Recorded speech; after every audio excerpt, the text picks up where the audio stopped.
Hello বন্ধুরা, তোমরা দেখছো শিক্ষাদীপ ইনস্টিটিউট। আমার এই চ্যানেলে তোমাদেরকে স্বাগতম। আমি পূর্বে দুটি ক্লাসে রামায়ণ সম্পর্কে আলোচনা করেছি। আজকে আমার এটা তৃতীয় ক্লাস। এখানে আমি রামায়ণটা আজকে শেষ করব। তো বন্ধুরা, তোমরা যারা আগের ক্লাসগুলো দেখোনি অতি অবশ্যই দেখে নাও, তাহলে তোমাদের বুঝতে সুবিধা হবে। আজকে আমার মূল যে আলোচ্য বিষয় সেটা হচ্ছে রামায়ণের কয়েকটি গুরুত্বপূর্ণ চরিত্র এবং তাদের পরিচয়। ঠিক আছে বন্ধুরা, তোমরা দেখে নাও রামায়ণের কয়েকটি গুরুত্বপূর্ণ চরিত্র আমরা পেয়ে থাকি। সেগুলো কারা না, অঙ্গদ, ইনি হলেন বালির পুত্র। এরপর হচ্ছে অহল্যা, ইনি হলেন গৌতম পত্নী। এরপর হচ্ছে উর্মিলা, ইনি হলেন লক্ষণের স্ত্রী। আমি এর আগের ক্লাসেও বলেছিলাম যে লক্ষণের স্ত্রীর নাম হলো উর্মিলা, ইনি হলেন জনকের কন্যা। আচ্ছা, রামায়ণে আমরা একজন বিখ্যাত রাক্ষসের নাম পেয়ে থাকি, তো তার নাম হলেন কবন্ধ, ইনি হচ্ছেন রাক্ষস। আচ্ছা, এরপর হচ্ছে কুবের, ইনি হলেন রাবণের সৎদাদা। কুম্ভকর্ণ, ইনি হলেন রাবণের মেজ ভাই। লব এবং কুশ এরা হলো রাম এবং সীতার যমজ সন্তান। ঠিক আছে। কৈকেয়ী হলেন দশরথের স্ত্রী, এটা আমি পূর্বের ক্লাসেও বলেছিলাম। এবং কৈকেয়ী হলেন কে না, ভরতের মা। ঠিক আছে। আচ্ছা, জটায়ু হলেন পক্ষীরাজ। আচ্ছা, এরপরে দেখো জনককে না, জনক হলেন মিথিলারাজ শিরোধ্বজ, ইনার উপাধি হলো জনক। আচ্ছা, জাম্ববান, ইনি হলেন সুগ্রীবের মন্ত্রী। এরপর আরেক চরিত্র হলো তারকা, ইনি হলেন একজন রাক্ষসী। মারিচ সুবাহুর মাতা হলেন এই তারকা।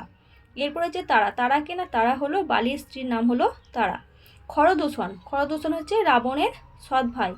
দশরথ অযোধ্যার রাজা, আমরা এর আগেই পেয়েছি, যিনি হলেন রামের পিতা। এরপর হচ্ছে এই নল হলো বিশ্বকর্মার পুত্র। পরশুরাম, ইনি হলেন যমদগ্নি রেণুকার পুত্র। এরপর হচ্ছে বালি, ইনি হলেন অঙ্গদের পিতা বা তারার স্বামী। বাল্মীকি হলেন চবন সুকন্যার পুত্র। আচ্ছা, বিশ্বামিত্র, ইনি একজন ব্রহ্মর্ষি গাধীর পুত্র, তাই তার নাম হচ্ছে গাধেয়। এবং কুশের বংশধর, তাই অনেকে একে কৌশিক গোত্রীয় বলে থাকে। ঠিক আছে। তো ভদ্রকে না, রামের গুপ্তচর হলো ভদ্র। আচ্ছা, ভরত, রামের ছোট ভাইয়ের নাম ভরত, আমরা এর আগেও পেয়েছি। এরপরে এক উল্লেখযোগ্য চরিত্র হচ্ছে মন্থরা, ইনি হলেন কৈকেয়ীর দাসী। আর হচ্ছেন মান্ডবী, ইনি হলেন ভরতের স্ত্রী। তাহলে ভরতের স্ত্রীর নাম কি, মান্ডবী। এটি খুব গুরুত্বপূর্ণ, তোমরা বন্ধুরা ভালোভাবে দেখে রাখো। ঠিক আছে বন্ধুরা, রামের পরিচয় আমরা এর আগেও পেয়েছি যে দশরথ ও কৌশল্যার পুত্র হলো রাম, ইনি হলেন সীতার স্বামী। আচ্ছা, এরপর দেখো লক্ষণ হলেন দশরথ ও সুমিত্রার পুত্র, ইনি হলেন উর্মিলার স্বামী। এরপর আমরা পেয়েছি শত্রুঘ্ন, ইনি হলেন দশরথ ও সুমিত্রার পুত্র, অর্থাৎ সুতকীর্তির স্বামী। ঠিক আছে। এরপর দেখো শবরীকে না, ইনি হলেন একজন ব্যাতকন্যা।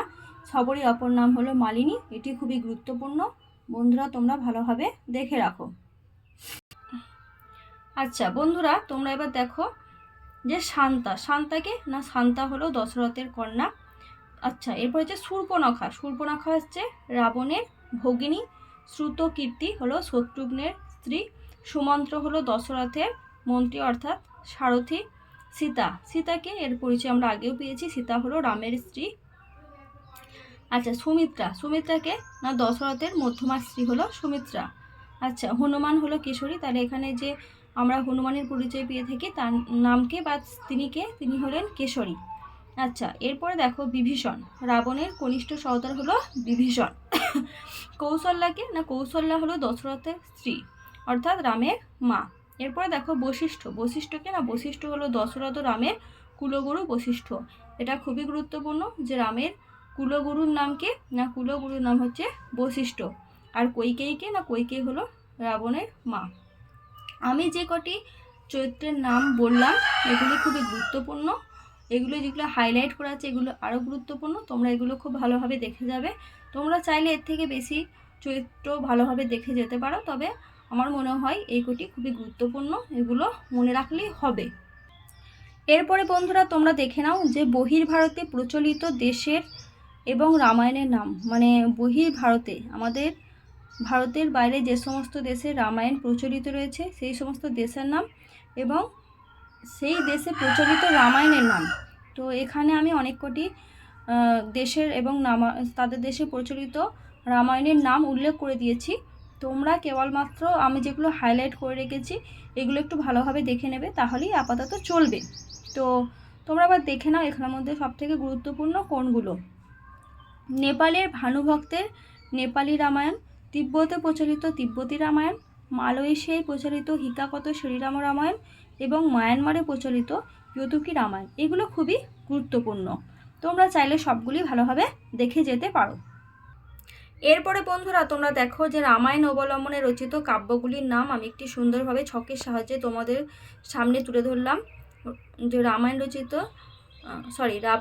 অবলম্বনে রচিত কাব্যগুলির নাম হচ্ছে রঘুবংশম, জানকী হরণম, ভট্টিকাব্যম, রামায়ণ মঞ্জরি, রামচরিত, রাঘব পাণ্ডবীয়, জানকী পরিণয়, সেতু বন্ধনম বা রাবণবহ। এগুলি হচ্ছে রামায়ণ অবলম্বনে রচিত উল্লেখযোগ্য কাব্যগ্রন্থ। তো এই প্রত্যেকটি কাব্যগ্রন্থ কোন ভাষায় রচিত এবং তাদের রচয়িতাকারকে এবং রচনাকাল কবে, তাদের সর্গ সংখ্যা কবে, সেগুলো খুব সুন্দরভাবে আমি দিয়ে দিলাম, তোমরা একটু দেখে নিও, ঠিক আছে। এরপরে বন্ধুরা তোমরা দেখো যে রামায়ণ অবলম্বনে রচিত নাটকসমূহের নাম। তো রামায়ণ অবলম্বনে রচিত যে বিখ্যাত নাটক সেগুলো কি? প্রতিমা নাটক, অভিষেক, মহাবীর চরিতম, উত্তর রামচরিতম, অনর্ঘ রাঘবম, বাল রামায়ণম, আশ্চর্য চূড়ামণি, কুন্দমালা, হনুমান নাটকম, প্রসন্ন রাঘবম, উদাত্ত রাঘবম। এগুলি সবই গুরুত্বপূর্ণ নাটক রামায়ণ অবলম্বনে রচিত, ঠিক আছে। ঠিক আছে বন্ধুরা, আমি তাহলে রামায়ণ অবলম্বনে গুরুত্বপূর্ণ কাব্য এবং নাটকের নাম তোমাদের সামনে তুলে ধরলাম। তোমরা এগুলোকে খাতায় সুন্দরভাবে নোট করে নিয়ে ভালোভাবে পড়াশোনা করবে, এবং তোমরা যদি চাও যে এগুলো তোমরা পিডিএফ আকারে নিতে চাও তাহলে অবশ্যই আমার কমেন্ট বক্সে কমেন্ট করবে, আমি তোমাদেরকে আলাদাভাবে নোটগুলো শেয়ার করে দেব, ঠিক আছে। তো এরপরে আমার লাস্ট যে আলোচনা সেটা হচ্ছে রামায়ণ অবলম্বনে রচিত সাহিত্য। তো বন্ধুরা তোমরা দেখে নাও যে রামায়ণ অবলম্বনে বাংলায় কোন কোন সাহিত্য রচিত হয়েছে। তো গ্রন্থের নামগুলো দেখো, শ্রী রামপাঁচালী, এটা একটা মহাকাব্য, কীর্তিবাস ওঝার লেখা। এরপরে দেখো মেঘনাদ বধ কাব্য, মধুসূদন দত্তের লেখা।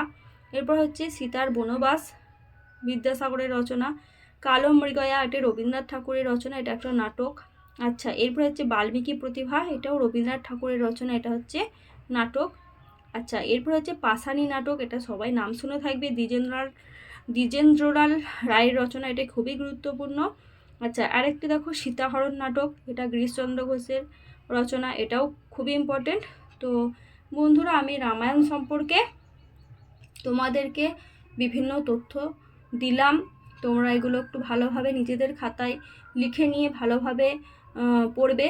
তো তোমরা যদি চাও যে এর থেকেও বাইরে ডিটেলসে কোনো কিছু পড়বে তো তোমরা সেটা পড়তে পারো, কোনো সমস্যা নেই। তো তোমরা যাতে খুব সহজেই রামায়ণ মনে রাখতে পারো, তো আমি যথাভাবে সেটাকেই চেষ্টা করলাম তোমাদের সামনে তুলে ধরার। তো বন্ধুরা আজকের ক্লাস এই পর্যন্তই। আমি নেক্সট ক্লাসে তোমাদেরকে রামায়ণ সম্পর্কে কতগুলো প্রশ্ন দেব, তোমরা সেগুলো সলভ করবে এবং সেগুলো আমার কমেন্ট বক্সে জানাবে, ঠিক আছে বন্ধুরা। আজকের ক্লাস এই পর্যন্তই, টাটা।